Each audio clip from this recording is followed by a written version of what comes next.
Before po, ang background ko po ay registered nurse at licensed broker. Before po, meron po kaming traditional na business, ang computer shop. Noong una, tama, okay lang din po yung kinikita, pero later on, sa dami nakakompetensya sa labas, naghanap kami ng alternative na pagkakakitaan.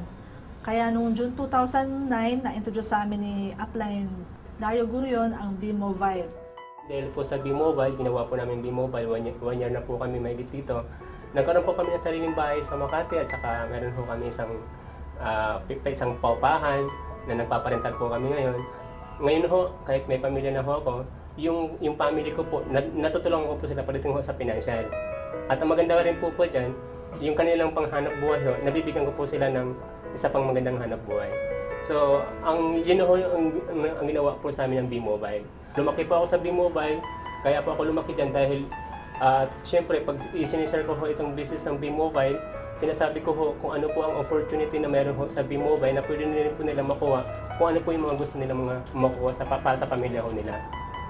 At yun nga po, kung halimbawa, sa kayo ho, no, nakikinig po kayo ngayon dyan, member ka po ng B-Mobile o matagal ka na po member ng B-Mobile, gawin nyo lang ho, tuloy-tuloy nyo lang itong negosyo ng B-Mobile.